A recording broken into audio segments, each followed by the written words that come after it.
Welcome to this week's episode of The Providers. We got a good one here for you today. Cover some good topics like what it's like to be a provider.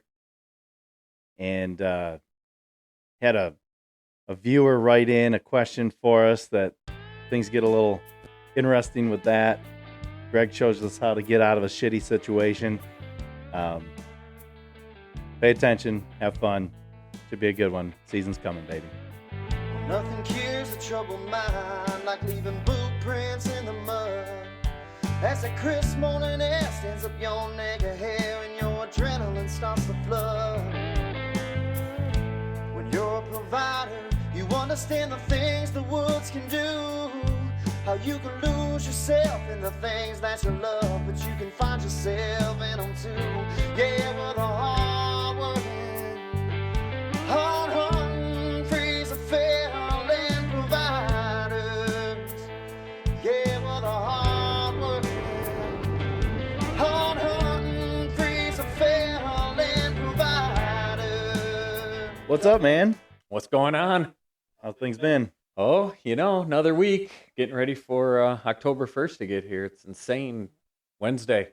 Man, it's coming quick. I know. Finally time to get back out in the woods, and I cannot wait for it. So It's funny that you wait all year, and then when you're a couple weeks out, it just seems so like, oh my God, it's already here. right.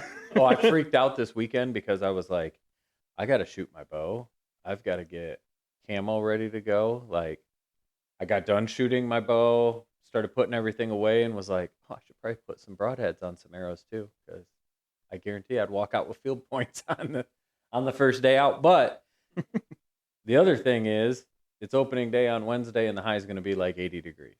So I can't say that I'm ultra excited, nor probably even hunting on opening day this year. So Yeah, somebody asked me the question the other day of how hot's too hot, and that's a whole topic in itself. right. My answer was depends on what you've got patterned and what you got going on. Mhm.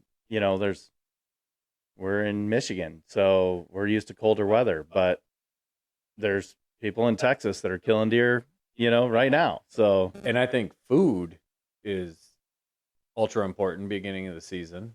And when it's hot out, they do still eat. If you got a shady spot in the field or whatever, I would say that's probably the corner that I'd be focused on. But the crazy thing this past weekend, driving to a couple of my daughter's soccer games, is they're harvesting beans. There are a lot of beans Yeah, coming I've down, seen that and I too. don't know that I remember beans coming off prior to opening day of hunting season. yeah, it's been dry, so I think a lot of stuff's going to come down early. And talking to Matt down in Ohio, he's saying the same thing where they've been out harvesting beans for the past week already. So I don't think it's just us here in Michigan, but I mean that's a game changer if you've been waiting all season to try to hunt early over food. I don't even know that beans are really going to be an option for us. Yeah. So, well, we're going to flip the script a little bit on the format of the show. So what Steve and I have decided to do is that we have each come with a topic. And we're going to do this every episode. He's coming with a topic. I'm coming with a topic. Neither of us know what the other one's going to talk about. And we're going to bounce some ideas off of each other. And then also, we've got a new feature here on the show where people can actually email us. And the email address will be on the bottom of the screen here. It's the providerspodcast@gmail.com. And what you can do is you can send us any questions that you have. It can be about anything. Lord only knows what we're gonna get. Get interesting. But we have had a couple questions come in, so we're gonna tackle a question today, and then like I said, if you guys have a question, the providerspodcast@gmail.com, shoot us a message, and we'll see if we can get it on an upcoming episode. So I don't even know if I want to ask this question, but what's your thoughts for the day? What are we doing? Well, honestly, we kicked this off. This is what, week 5 or 6 or Six, yeah, something this will like be that. 6. Yeah. And I'd like to go back to the premises of what we are. So, what is a provider? Ooh, good question. So, what is that? Right? Well, I remember, I guess before we even dive into the provider part of it, when we first started the show, remember we were Pass Through Productions, Mm-hmm. which obviously the pass through of an arrow on an animal, and most of us were primarily bow hunting and stuff. So it was Pass Through Productions, and then I think it was, did we picked the providers when we started the TV show, right? Correct. Yeah. And it was a long drawn out process of what do we want to title this, and ultimately I think all of us decided we were gonna settle on the providers for one good reason. But Yeah. And we wanted the show to be based on we're all workers. We're not professional hunters. We're not getting paid crazy amounts of money to be out there in the woods. Right. We're out there to provide for our family, but we're also providing in the workplace too. So, just like my shirt says, dirty hands, clean money. money. That's awesome. That's Work awesome. hard, right? Yeah. Yeah, and I think it was important for us. The word provider didn't just mean hunter. It meant that you're a good family person. It meant that you're providing through a paycheck at work. You're providing by putting meat on the table. You're providing by getting your kids out and teaching them valuable life lessons on, what hunting is about and what life is about. And all those things are what makes you a provider. And I think that we wanted to go with that name because basically it resonates, I feel like, with anybody that listens to the show. Right. I don't think we have anybody listening to the show that's a full-time getting paid to hunt kind of person. So it's the juggling act of life and all the different ways that we find to take care of our families and of ourselves. So Right. it's a great name. I love it. I'm glad we picked it. And yeah, it's just got that good blue collar feel to it. Right. Takes a lot of time, effort, and work to be a good provider. Yep. And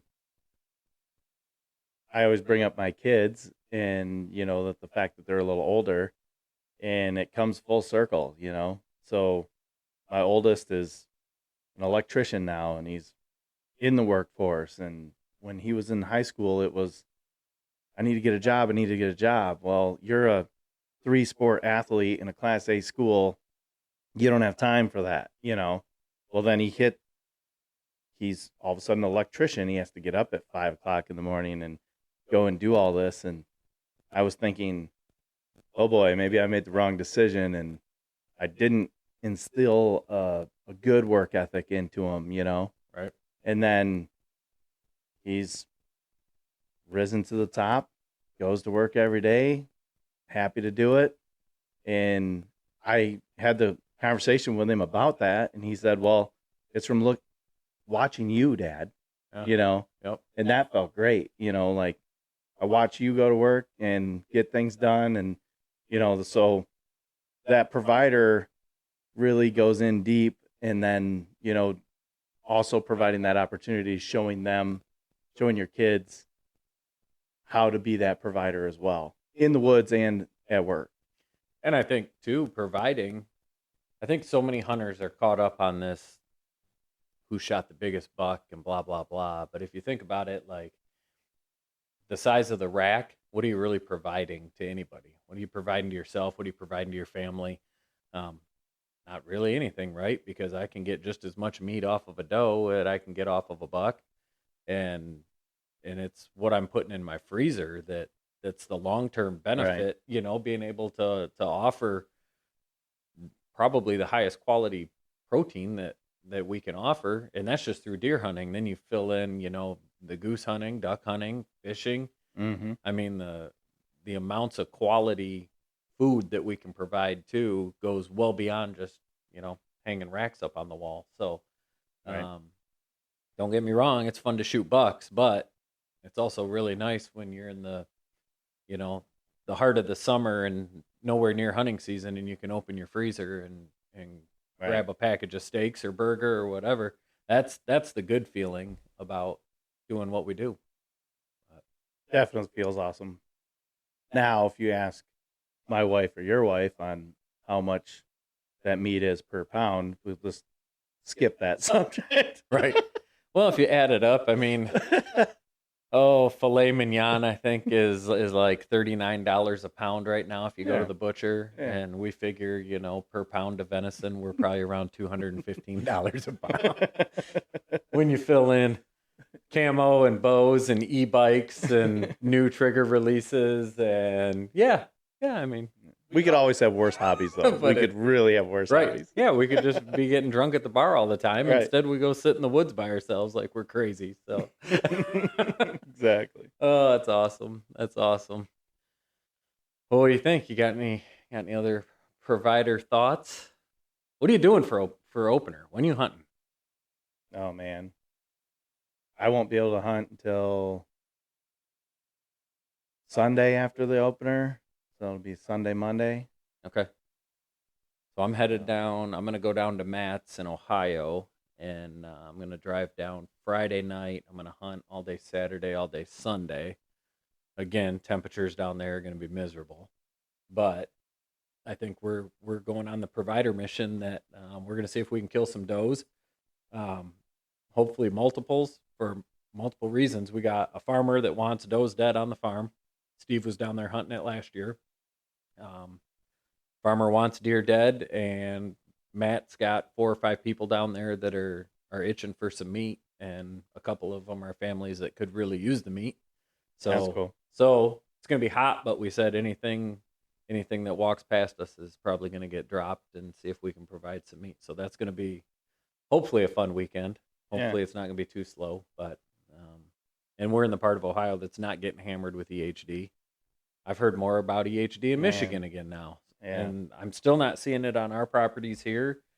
We're kind of in south central Michigan. And luckily, I don't think any of us have seen it. We had a picture just last week sent to us from one of the neighbors at our lease, and that it was a pretty nice buck that was just found dead. Oh, so you do have one then. We might. Oh, gosh.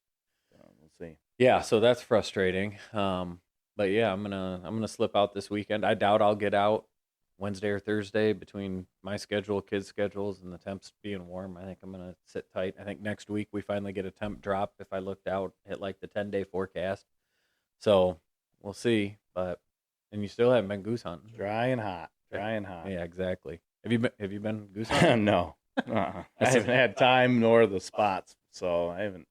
I still have to. The 18th is the opener for duck. I still got to go back up to my in-laws where the lake is and grab my boat and bring it home and get my duck blind on it all set up. So hopefully you're gonna go duck hunting at least if you don't get out goose hunting. yeah. Nice. We did. I did manage to see Sam play some football. Oh yeah, That was cool. Yeah, it was cool that you were there. We threw a picture up on social media. I was Sam and Steve's high school. We're playing the high school that my kids go to, so we went over to the game and watched Sam beat the crap out of our team. So that was fun. Added bonus for me. Yeah, right. So hopefully we can get Sam out hunting here soon too. So my topic, kind of leading in with all the deer hunting stuff, is scent control. And I thought of this because this past week I kind of hit freak out mode of, wow, deer season's here. I got to start getting stuff ready. And I feel like we kind of slowly crept into scent control. Like I remember when we started hunting, scent control wasn't really a thing, right? Right. And then it started, scent blocker came out, scent lock came out, all that. People started thinking, oh, maybe this stuff works, whatever. And I feel like we jumped on that trend just a little bit. And then Ozone came out. Ozonics essentially was the first hunting company, but it was based around ozone. And I started to kind of deep dive into it more. And I think the big reason was I knew somebody that worked at a car dealership. And they said when they would take in used vehicles that somebody smoked in, they would put an ozone generator inside the car, close the door, and run this ozone for overnight, I think. Like it was on for a long time. And then literally you'd open the car door the next day and there's zero smoke smell. And I was like, ooh, I like this idea. Right. And so I started talking with you and Matt and Ron, and we ended up buying ozone generators.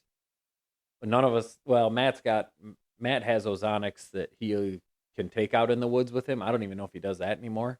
Right. I don't know how much that part of it works because it's in the open air. I feel like maybe it just drifts away from you. But what we all did is we bought ozone generators on Amazon, and I just looked them up today again. They're like $40 for a big kind of industrial size ozone generator. And if you have a closet in your house, or you can put it inside of a tote, or you can put them in a bag, obviously the looser the clothes hang apart, the more the ozone can hit it. But I'm personally at the point now where I don't even wash my hunting clothes unless they're full of blood or mud. I'm just hanging them up and running ozone on them. And I think you're still doing the same thing, aren't you? I like that. We got that The little mini little one too. mini one that you plug it in, and I just throw it right in my tote, and I'll run that. I mean, I can do both, but Yep. you could, like, especially right before a hunt or anything, I'll throw it in there and run that. So, and you can only, run it for 20, 30 minutes before you go or something, but Right. it helps a lot. So I do feel like that has been definite game changer for us. I mean, Mhm. we've all had deer downwind of us at 10 yards that very rarely are we getting busted. And I think if we are, usually it's because of movement or whatever. I don't think it's because of smell. And then some other ways that we found to kind of, I guess, save money involving scent is we went and bought the scent totes. You can buy the nice scent totes. I think back when we first started, Scent Lock had a scent tote, Mm-hmm. and it was a standard whatever gallon tote, but they were charging you like $180 for this basically Rubbermaid tote. So all of us have now just bought the generic totes from like Home Depot. They've got the latches on them, Mhm. with like the airtight seal. We did that. I personally, instead of using like all of the quote unquote hunting brand products, I bought generic deodorant, like Arm & Hammer deodorant, scent free. It's like $5. I think the hunting stuff's like $10 to $12. I made a list, so I'm referring to my list here if you see me looking away. But I like to have wipes, like how you can wipe your hands down before you get dressed out in the field or whatever if you're coming Mhm. from work. Huggies baby wipes. Go ahead and laugh at me all you want, but Huggies baby wipes, scent free, are the exact same thing that you're getting if you buy, the stuff from a hunting brand, and you can get them for dirt cheap. Literally everything I'm going to tell you is like a third of the cost if you buy it with a different label on it. Eucerin, EUCERIN body wash on Amazon, $5 for a full thing of body wash, scent free. Again, way cheaper than what you can get. And then I use a shampoo that's called CeraVe, CERA, and then capital VE.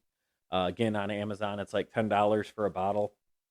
It's the exact same stuff that you're paying for to have expensive labels on it, but it's a good cheap way to just make sure that you're scent free. That's awesome. You Yeah. know, You touched on a point that's very key too, is weather permitting.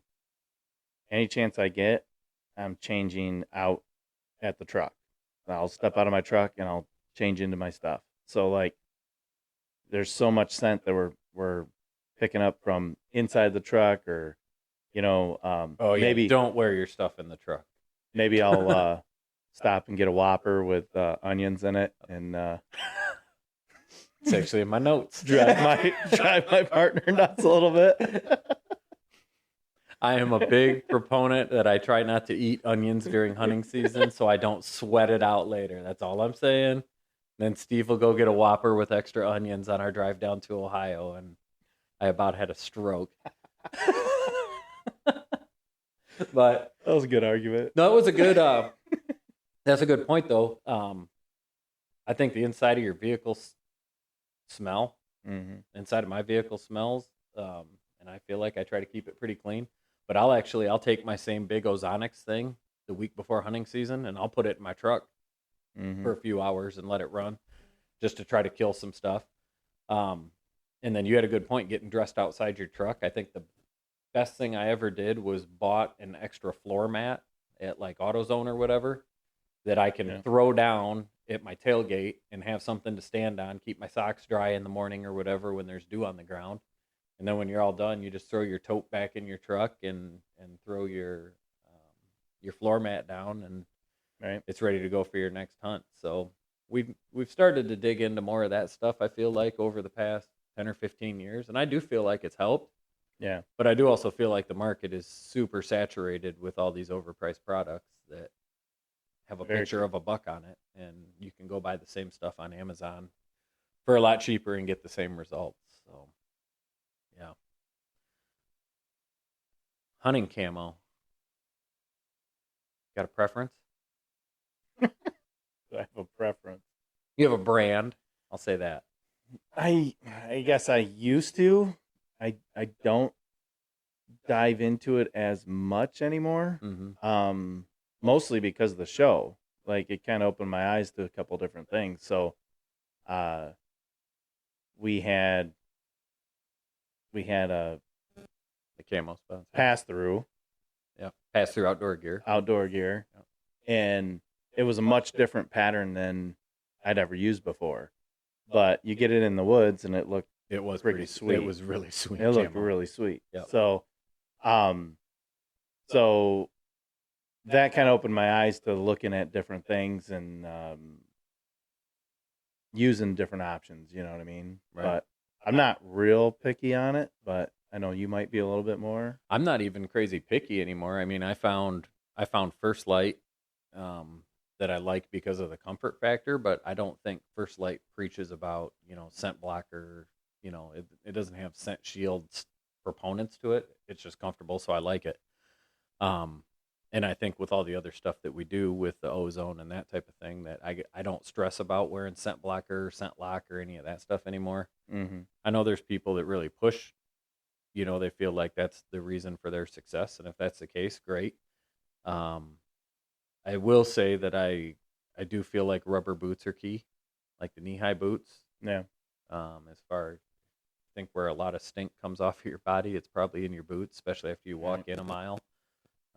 I do feel like rubber boots do help as far as that part goes. But yeah, I don't have a specific. We've watched people kill deer in all kinds of clothes.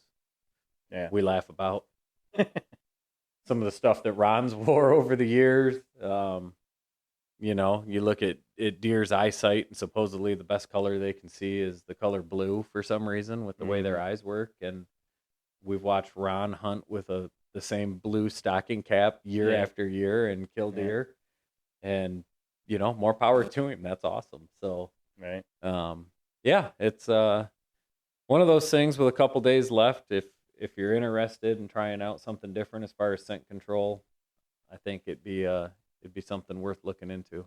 I think your e-bike's going to be a scent control game changer for you too. Could be, yeah. On multiple Supposedly. levels. Yeah. I'm interested to see how that turns out because you're not going to have your scent walking in, right. All the way to your stand. Yep. And then you're also not going to be sweaty when you get to the stand like you normally are. Yep. So, that's a big thing. I do think that's awesome. And you actually just made me think of another thing because I took the e-bike out to check trail cameras. When we check trail cameras, I try to make sure I've got rubber gloves with me. And I just buy a box of latex gloves, and anytime I'm going to touch my trail camera, I try to make sure that I've got my latex gloves on.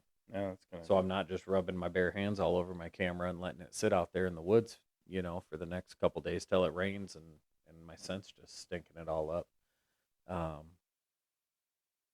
You can go as far if I think about it, and I'm not the greatest, but if I do think about it, I try to put my gloves on at the base of the tree so that when I climb up too, I'm not using my bare hands all over the bottom of my sticks or whatever. I don't know. I think anything we can do to try to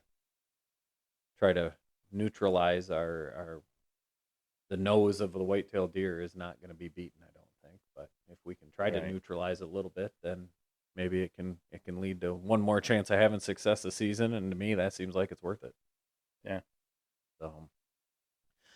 So yeah, we put out the option to send emails in, and we actually got an email from Bill Bauer, and I'm really curious what your answer is going to be to this because I know what mine is. What is the number one thing that you have to have in your hunting backpack? Oh boy.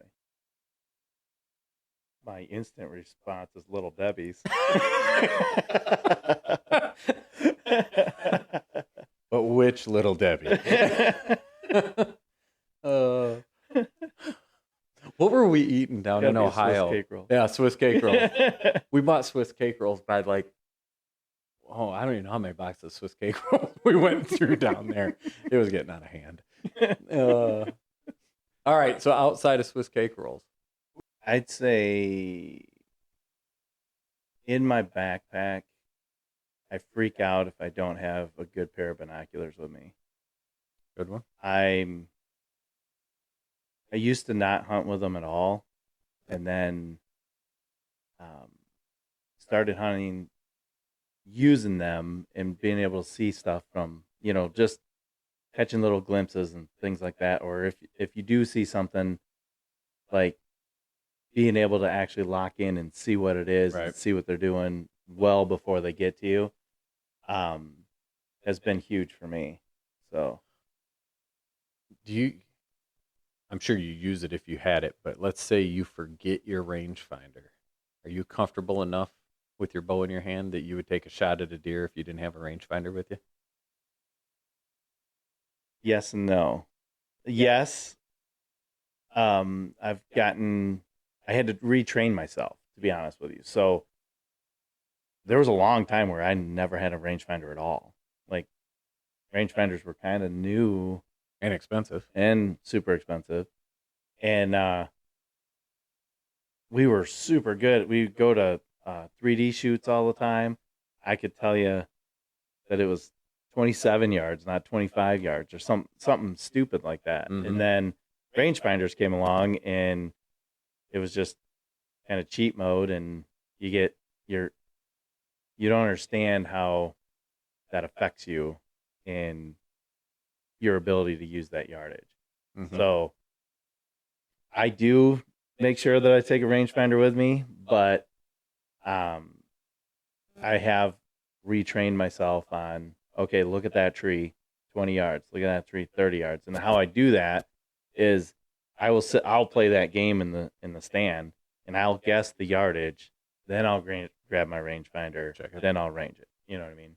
When I first get up in the tree, I get out my rangefinder and try to find something at 20 and something at 30. Mm-hmm. I don't shoot much past 30 anymore, but I try to find a 20 and a 30 mark in the right. woods. Right. So I have a reference point if I don't have the option to be able to check my rangefinder if a deer's on top of me or something. But two thoughts on that is, number one, if you're looking to do cheap rangefinders, you can buy the golf rangefinders now for a lot cheaper than you can buy hunting rangefinders. And they'll give you a basic yardage.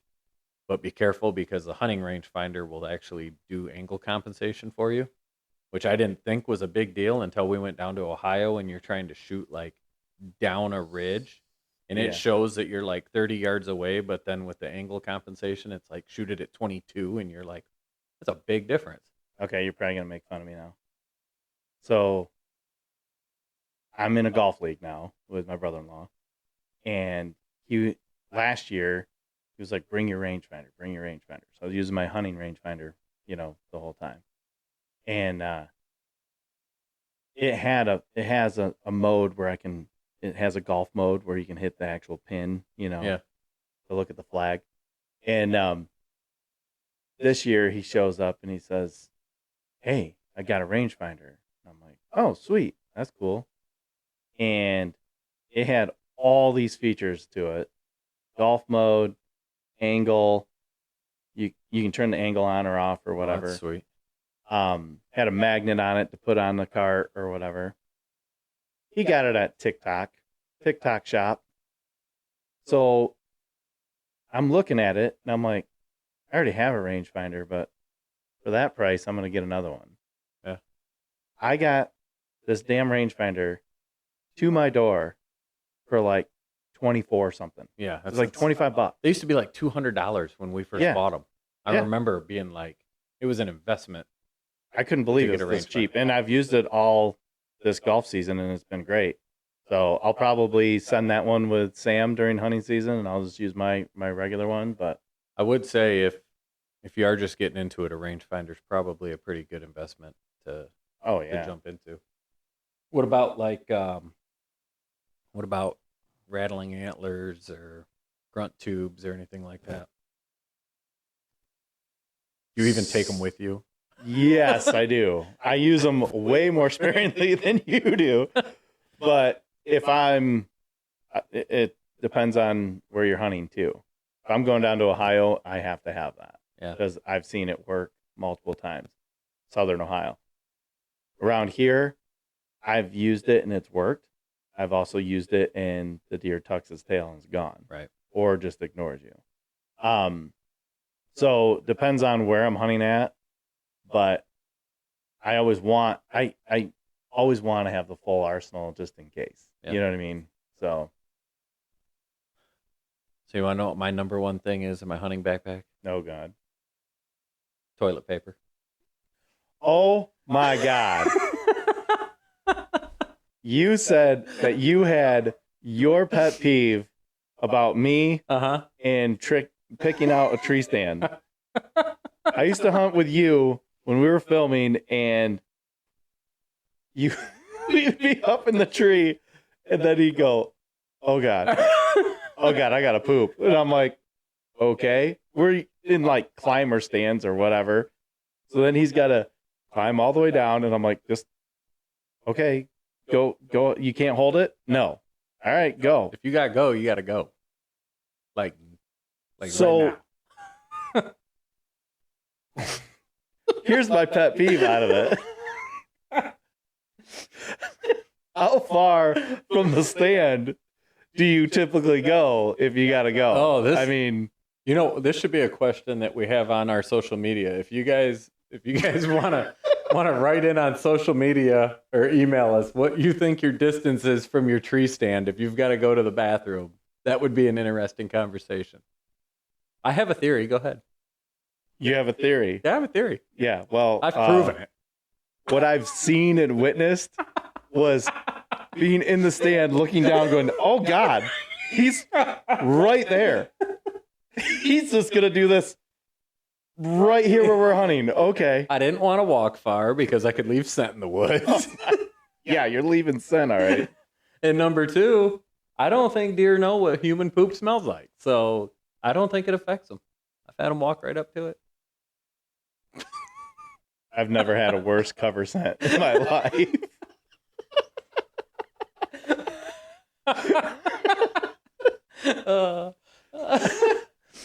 So good. I'm glad you at least bring toilet paper so you're prepared. Do make sure you go downwind of your own stand so you don't have to smell it for the rest of the hunt. But yeah, toilet paper. Absolute necessity. You could lose socks. You got to cut sleeves off of shirts. I've been there. Yeah. Yeah. I think that's a legit answer. I'm going to stick with it. Wow. Oh, man. So we got opening day coming up on Wednesday. We got another show coming up for you guys Monday after the opener gets going here in Michigan. But in the meantime, make sure you guys are checking us out at Facebook, The Providers, on X, under The Providers, and then on Instagram, it's actually PTP for Pass-Through Productions. PTP, The Providers, on Instagram. And then, like I said, if you want to, you can shoot us an email at theproviderspodcast@gmail.com. Shoot us any questions you have. There's nothing off limits here at the show, I don't think, considering we just talked about pooping in the woods. But thanks for tuning in this week, and we'll catch you guys next Monday. Yeah, Mother